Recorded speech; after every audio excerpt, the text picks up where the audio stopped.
बिस्मिल्लाहिर्रहमानिर्रहीम। अस्सलामुअलैकुम वरहमतुल्लाहि वबरकातुह। हाँ जी मेरे यारो दोस्तों, आओ यार मैं तुहानू अज अपने हत्थों का किता काम चेक करवाना। असी एक बाथरूम तैयार किया सी पिछले साल। ये सारिया वीडियो पुरानिया ने, इस वजह तो ये छोटी स्क्रीन च ने, क्योंकि ना तो असी पहले कदे इन्निया वीडियो बनाइया ने कि जड़ा असी तुहाडे वास्ते भेज सकते। तो यह जनाब चेक करो तुसी।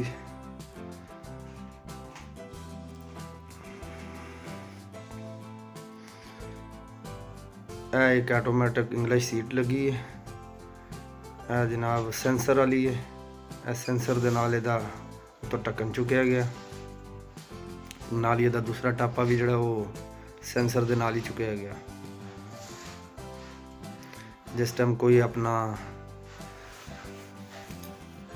फारग हो जाता है, उस तो बाद जनाबे अली इस सेंसर के नाल ही इनू क्लोज कर दिता जाता है तो बस फारग। यह चीज़ां होंदियां ने मेरे दोस्तों जिहड़ियां सानू इन्हां प्रदेशों दे विच सीखण नूं मिलदियां ने। पाकिस्तान विच भी शायद कैपिटल दे विच होण। बहरहाल चलो अगे चलने। यह देखो दोस्तों, असां यह बाथरूम सारा तोड़ के ते दोबारा यह तैयार किया। इस तो बाद फिर एक होर बाथरूम आ गया, इनू भी असा नवे सिरे तो तैयार किया। काम में बेहतरी करदियां मैं भी एक मामूली जिहा मिस्त्री सा, अज भी मिस्त्री ही हाँ, लेकिन गल करने का मकसद ये कि जरूरी नहीं कि मिस्त्री ही होवे। हर इंसान किसी भी शोबे च होवे, जिंदगी के किसी भी शोबे च होवे, अगर वो इस गल की नीयत कर लवे कि मैं अपने काम नूं बेहतर करना है, अपने मामलात नूं बेहतर करना है, तो बेहतर करदियां एक दिन आउंदा है कि अल्लाह पाक दी ज़ात उहदे हर मामलात विच बेहतरी कर देंदे ने। यार सिर्फ सानू हौसला करना पेगा, नीयत करनी पेगी, अपने काम नाल मुखलस होना पेगा। जिस दिन असी अपने मामलात नाल मुखलस होवांगे तो फिर असी इंशाअल्लाह कामयाब होवांगे।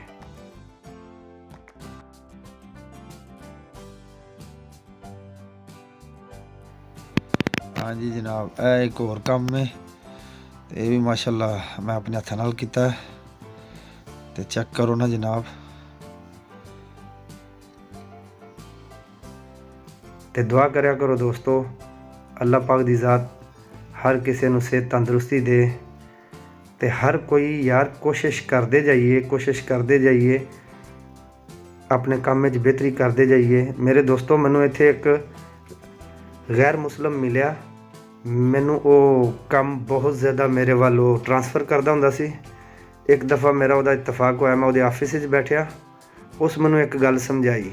उस आख्या अगर इस गल नूं समझ लेंगा तो तेरी बेहतरी है, ना समझेंगा तो तेरा अपना मसला है। यही गल मैं सारे दोस्तों को समझाना चाहना। मैनू उन्हें खुले लफ्ज़ों च गल की कि मेरा वीर तू 90% हर लिहाज नाल बेहतरीन जा रहे हैं। 90% सिर्फ 10% का तेरा फ़र्क रह गया है।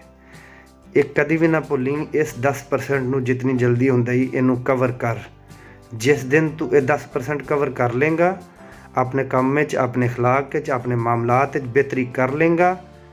उस तो बाद जिस ऑफिस मैं बैठा वहाँ तो जिस कुर्सी ते तू बैठे हैं मैं, सेम सिचुएशन तेरे नाल भी आ जाएगी। तुम ही एक दिन इस तरह एक ऑफिस बैठा होवेगा, तेरे सामने कोई होर अकमल बैठा होवेगा। मेरे दोस्तों, इहो जिहा दोस्तां नूं, इहो जिहा मुखलिस लोगां नूं किस तरह बंदा लताड़ के गुजर जाए कि जिहड़ा मेरी ही बेहतरी वास्ते, मेरी ही ज़िंदगी की बेहतरी वास्ते 4 लफ्ज़ मेरे वास्ते बोले, तो जिस टाइम वो 4 लफ्ज़ मेरे वास्ते बोले तो मैं उहदे ते ध्यान ना दियां तो फिर मेरी बेवकूफ़ी है ना। तो यही गल्लां ते यही बातां होंदियां ने मेरे दोस्तों कि जिहड़ियां मैं करना वा, या मिसाल के तौर पर करन की कोशिश करना, एक दूसरे नूं लैके चलन की कोशिश करने आ कि चलो यार अपने अपने मामलात बेहतरियां करिए, अपने अपने कम्मां बेहतरियां करिए।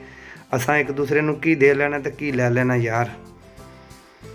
ਆਪਣੀਆਂ ਆਪਣੀਆਂ ਜਿਹੜੀਆਂ ਜਿਸ ਵੀ ਸ਼ੋਬੇ 'ਚ ਹੈ ਜਿਹੜਾ ਕੋਈ ਮਜ਼ਦੂਰੀ 'ਚ ਉਹ ਆਪਣੀ ਮਜ਼ਦੂਰੀ ਨੂੰ ਬਿਹਤਰ ਕਰੇ, ਜਿਹੜਾ ਕੋਈ ਆਫਿਸ 'ਚ ਉਹ ਆਪਣੇ ਆਫਿਸ 'ਚ ਪੂਰਾ ਮੁਖਲਿਸਾਨਾ ਆਪਣਾ ਕੰਮ ਕਰੇ। ਕੋਈ ਅਗਰ ਕਿਸੇ ਕਾਲਜ ਸਕੂਲ ਯੂਨੀਵਰਸਿਟੀ 'ਚ ਪੜ੍ਹਦਾ ਪਿਆ ਪੜ੍ਹਾਉਂਦਾ ਪਿਆ ਉਹ ਉੱਥੇ ਆਪਣਾ ਬਿਹਤਰ ਕਰੇ। ਤੇ ਜਿਹੜੇ ਲੋਕ ਪਾਕਿਸਤਾਨ 'ਚੋਂ ਨਿਕਲਣਾ ਚਾਹੁੰਦੇ ਹੋ ਯਾਰ ਇਸ ਤਰ੍ਹਾਂ ਥੋੜ੍ਹਾ ਜਿਹਾ ਹਲਕਾ ਫੁਲਕਾ ਹੁਨਰ ਸਿੱਖ ਕੇ ਨਿਕਲੋ। ਅਗਰ ਹੁਨਰ ਕੋਈ ਨਾ ਕੋਈ ਵੀ ਜ਼ਰੂਰੀ ਨਹੀਂ ਕਿ ਇਹੀ ਕੰਮ, ਦੁਨੀਆ ਦਾ ਕੋਈ ਵੀ ਕੰਮ ਅਗਰ ਸਿੱਖ ਕੇ ਨਿਕਲੋਗੇ ਤੇ ਉਹਦੇ ਵਿੱਚ ਤੁਹਾਡੇ ਵਾਸਤੇ ਆਸਾਨੀ ਹੋਵੇਗੀ। ਕਿਸੇ ਵੀ ਜਗ੍ਹਾ ਤੇ ਜਾਓਗੇ ਤੇ ਅਗਰ ਨਾ ਵੀ ਕਿਸੇ ਜਗ੍ਹਾ ਤੇ ਜਾ ਸਕੇ, ਇੱਕ ਮਿਸਾਲ ਦੇ ਤੌਰ ਤੇ ਬੜੇ ਜੇ ਮੇਰੇ ਭਰਾ ਨੇ ਕਿ ਜਿਨ੍ਹਾਂ ਨੇ ਆਪਣੀ ਜ਼ਿੰਦਗੀ ਤਬਾਹ ਕਰ ਲਈ, ਉਸੇ ਪਾਕਿਸਤਾਨ 'ਚ ਹੀ ਰਹਿ ਕੇ ਬਾਹਰ ਜਾਣਾ ਸੀ ਕੋਈ ਸਬੱਬ ਨਹੀਂ ਲੱਗਾ, ਉਹ ਨਾ ਅੰਦਰ ਦੇ ਰਹੇ ਤੇ ਨਾ ਬਾਹਰ ਦੇ ਰਹੇ। ਉਹ ਮੇਰੇ ਦੋਸਤੋ ਅਗਰ ਉਹਨਾਂ ਵੀ ਕੰਮ ਸਿੱਖਿਆ ਹੁੰਦਾ ਤੇ ਅੱਜ ਉਹ ਵੀ ਪਾਕਿਸਤਾਨ ਵਿੱਚ ਵੀ ਬਹੁਤ ਅੱਛਾ ਆਪਣਾ ਰਿਜ਼ਕ ਕਮਾ ਸਕਦੇ ਸਨ। ਬੜੇ ਜੇ ਮੇਰੇ ਨੌਜਵਾਨ ਦੋਸਤ ਨੇ ਜਿਹੜੇ ਇਹਨਾਂ ਗੱਲਾਂ ਤੋਂ ਪਿੱਛੇ ਰਹਿ ਗਏ ਨੇ ਤੇ ਅੱਜ ਉਹਨਾਂ ਦੇ ਕੋਲ ਸਿਵਾਏ ਪਛਤਾਵੇ ਦੇ ਹੋਰ ਕੁਝ ਵੀ ਨਹੀਂ। ਪਛਤਾਵਾ ਆਪਣੀ ਜ਼ਿੰਦਗੀ ਦੇ ਵਿੱਚ ਬੰਦਾ ਖੁਦ ਆਪਣੀਆਂ ਲਾਪਰਵਾਹੀਆਂ ਦੀ ਵਜ੍ਹਾ ਤੋਂ ਲੈ ਕੇ ਆਉਂਦਾ ਹੈ। ਲਿਹਾਜ਼ਾ ਮੇਰੇ ਯਾਰੋ ਦੋਸਤੋ ਮੇਰੀ ਅਪੀਲ ਇਹ ਹੀ ਹੈ, ਆਪਣੇ ਕੰਮਾਂ ਨੂੰ ਅਸੀਂ ਸਾਰੇ ਬਿਹਤਰ ਕਰਦੇ ਜਾਈਏ, ਆਪਣੇ ਅਖਲਾਕ ਨੂੰ ਬਿਹਤਰ ਕਰਦੇ ਜਾਈਏ, ਆਪਣੇ ਮਾਮਲਾਤ ਨੂੰ ਬਿਹਤਰ ਕਰਦੇ ਜਾਈਏ। ਜ਼ਿੰਦਗੀਆਂ ਇਨਸ਼ਾਅੱਲਾ ਆਸਾਨ ਹੁੰਦੀਆਂ ਜਾਣਗੀਆਂ, ਇਨਸ਼ਾਅੱਲਾ ਆਸਾਨ ਹੁੰਦੀਆਂ ਜਾਣਗੀਆਂ।